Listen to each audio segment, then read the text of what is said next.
avec ces histoires d'effets miroirs, là, il y a un concept essentiel qui s'appelle la pareidolie. Alors, c'est pas beaucoup connu.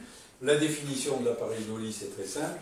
C'est à partir d'un carrelage qui a des taches, à partir des nuages dans le ciel, à partir des feuilles qui prennent des couleurs différentes, à partir des cailloux, et alors notamment des paysages. Hein.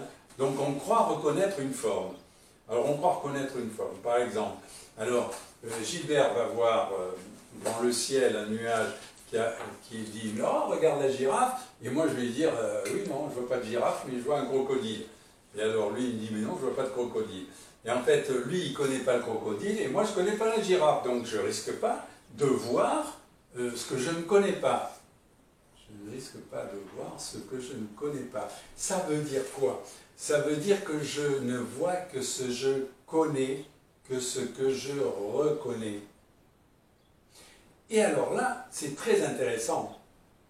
Si je saute directement sur l'effet miroir, sur l'image que l'autre voit de moi. Il voit de moi quoi? Que ce qu'il connaît. Si par exemple, aujourd'hui, j'ai un t-shirt bleu, il ne connaît pas le bleu, mais il ne va pas le voir. Quand vous allez au marché, vous croisez 500 personnes le matin, vous êtes resté 1 heure au marché. Vous avez remarqué 3 personnes. Alors la personne, ah ben oui, le petit, là, il avait la casquette de mon filleul. Donc la dame, ah oui, oui, la dame, elle avait la robe de ma grand-mère, je m'en souviens très bien. Et troisièmement, eh bien oui, il y avait un monsieur qui effectivement fumait la pipe, comme le tonton bidule. D'accord. Les autres, je ne les ai pas vus. Et pourquoi vous ne les avez pas vus? Vous n'avez rien reconnu chez eux. Vous n'avez rien reconnu. Donc la pareidolie, c'est très intéressant. C'est là où on exprime correctement, consciemment, que je reconnais quelque chose. Il a reconnu la girafe, j'ai reconnu le crocodile. Ça veut dire quoi? Je sais ce que c'est le crocodile, et Gilbert sait ce que c'est la girafe. Sinon, on ne peut pas. On ne peut pas. On ne peut pas. On ne nomme pas, on ne sait pas, on ne prend pas conscience. Donc ça, c'est très très important et très intéressant, parce que c'est directement lié à l'effet miroir. Quand je vais voir quelque chose chez l'autre, je vais dire à Gilbert, comme tout à l'heure dans l'exercice, « Ah, mais bien sûr, je vois là, mais ce qu'il faut que tu fasses, il faudrait que tu expérimentes. Si tu n'expérimentes pas, ça ne va pas marcher. » C'est moi qui vois ça chez lui. Donc moi, je sais ce que ça veut dire expérimenter. Sinon, je ne lui dirai pas. C'est pas possible. Et après, donc l'image de soi telle que je me vois après en disant, attends, là je suis en train de dire expérimente à Gilbert. Expérimente, ça veut dire quoi? Il faut que j'agisse, il faut que j'aille faire l'expérimentation. Donc directement, je me vois, je dis attends, c'est pas la peine de reporter au lendemain ou au surlendemain là. Vas-y, fais-le. Donc je suis bien dans l'image. Et alors là, mais qu'est-ce qui me dérangeait chez Gilbert? Mais Gilbert, il faudrait que tu expérimentes. Ça me dérange qu'il n'expérimente pas. Donc il va falloir que je sache, j'expliquerai tout à l'heure, pourquoi ça me dérange. Et par contre, j'admire, mais oui, vous savez bien, là, cet ami que nous avons en commun, j'admire comment il est. Alors lui, il parcourt le monde. Il a de l'expérience, ou je ne sais quoi, on fait plein de choses, etc. Donc voilà, nous sommes là. Et la projection. Alors la projection, c'est quand je lui ai dit, je ne sais pas, je n'ai pas fait attention, si je lui ai dit, mais tu devrais expérimenter. Gilbert, tu devrais expérimenter. Pourquoi tu n'expérimentes pas? Mais arrête de faire ça, tu devrais faire ça. Alors ça, c'est le Jacques Salomé, bien sûr, le tu, qui tue. C'est celui exactement qui dit, parce que c'est moi qui dis ça. Est-ce que lui, il est vraiment concerné? Est-ce que lui, il est vraiment concerné par ce que je dis? En tout cas, il va le recevoir, il va dire « Ah oui, d'accord, j'ai bien entendu, Jean-Alain, que tu voudrais que j'expérimente. J'ai bien entendu. Je vais y réfléchir. Je vais voir, moi, comment je me positionne. Mais moi, j'ai fait la projection. Et enfin, l'identification du moi. Alors là, je reviens, par exemple, pour Gilbert. tout à l'heure dans l'exercice, il va reprendre les éléments qui ont pu lui être retournés par rapport à l'ensemble des personnes qui étaient dans la salle, et il va dire « Ah, cette personne m'a dit ça, l'autre m'a dit ça, donc il faudrait quand même que je vois. Qu'est-ce qui me correspond, qu'est-ce qui ne me correspond pas ?» On m'a interpellé sur les critères quand même, mais je les ai définis, mais ça n'avait pas l'air d'être assez précis. Ou alors, mais non, peut-être que, pourquoi j'expérimente pas les profils sans photo? Donc il y a quelque chose là, qu'est-ce qui me dérange? Et donc là, l'identification du moi, c'est vraiment vrai moi dans le sens, la connaissance de soi. Je vais petit à petit poser les éléments de ma personnalité. Et donc c'est grâce au retour de l'autre. Grâce au retour de l'autre. Donc voilà, je ne parle pas du sixième qui est un peu accessoire et qui n'est pas tout à fait le thème. Donc on est vraiment dans l'image de soi, l'image de l'autre. L'appareil Dolly nous permet de savoir quand je reconnais quelque chose chez quelqu'un, ça veut dire que ça m'appartient. Quand quelqu'un vous injurie, ça peut arriver, ah oui, espèce de machin, tout ça. Est-ce qu'il vous parle de vous? Mais non, il ne parle pas de vous. Il vous apprend juste le vocabulaire qu'il connaît. Tous les gros mots peut-être qu'il connaît, toutes les injures et tout. Oui, d'accord. Est-ce que ça vous concerne? Mais pas forcément. C'est ce que lui, il ressent et qu'il projette. Mais est-ce que ça vous concerne? Quand quelqu'un vous dit « Ah, mais t'es manipulateur », oui, apparemment, je vois que tu sais ce que c'est un manipulateur. Ou une manipulatrice, si c'est une dame qui me dit ça. Parce que si elle l'a cru le voir chez moi, tiens, intéressant, elle a cru le voir chez moi, ouh, c'est gentil ça. Mais est-ce que je suis manipulateur? Alors après, bien entendu, hein, je vais aller me poser la question, est-ce que je suis manipulateur? Ou je me renseigne, ou je lis, ou je fais des stages, ou des exercices. Donc là, c'est intéressant. Et donc, est-ce que je m'identifie à ce que l'autre va dire?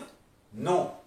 Il m'envoie des renseignements, il m'envoie des critères, comme on l'a dit tout à l'heure, c'était très intéressant.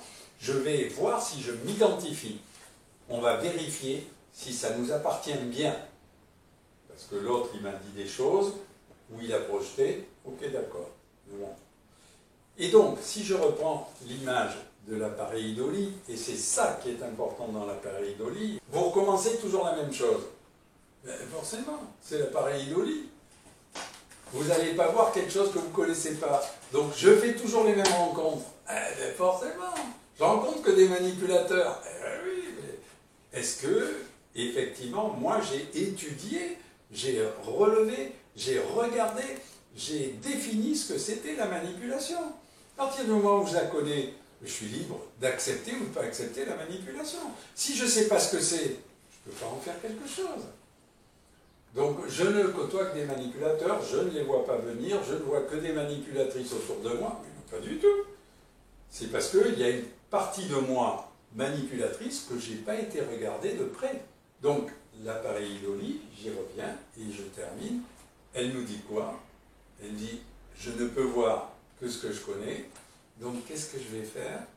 Comme l'a dit le monsieur, eh bien, la vie m'invite à faire du nouveau, des expériences nouvelles, à créer du nouveau en moi, à poser des mots sur mes expériences, à essayer de comprendre, à essayer de mieux me connaître, à faire du nouveau, et je sais que Gilbert est très attentif à ça, à faire du nouveau. Parce que sinon, je ferai toujours de l'ancien. Eh bien, effectivement, c'était pas difficile à deviner. Hein. Et ceux qui font de l'ancien, c'est parce qu'ils n'incorporent pas du nouveau. La découverte qu'on doit faire, c'est aller chercher en nous des ressources, qualité ou défaut, ou tout ce qu'on veut, des ressources nouvelles qu'on a en nous, mais qu'on n'a pas expérimentées, qu'on n'a pas posées en nous. C'est très important. Donc, aller chercher du nouveau, c'est pas faire n'importe quoi. C'est aller à la rencontre de soi.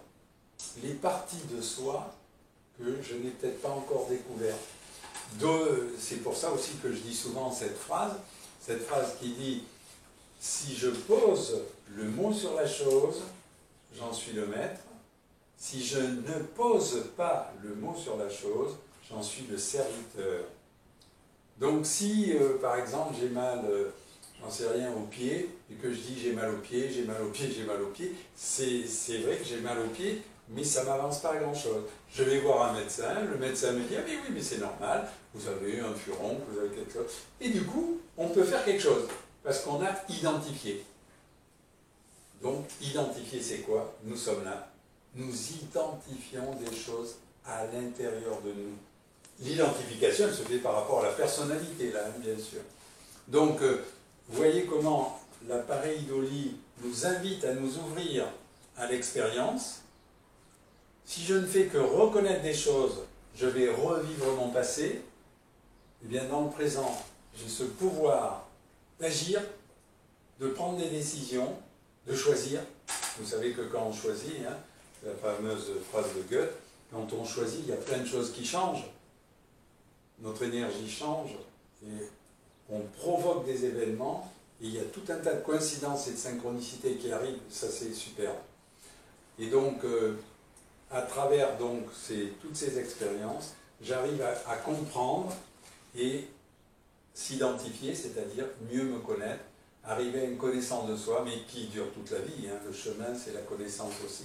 Et ça, c'est super. C'est découvrir qui on est, comment on est. Donc voilà, en posant les mots, c'est toute l'histoire de la relation d'ailleurs dans un couple, en posant les mots, c'est tellement plus simple. C'est tellement plus simple. Mais dans le milieu du travail aussi, hein, quand on s'exprime, c'est beaucoup mieux.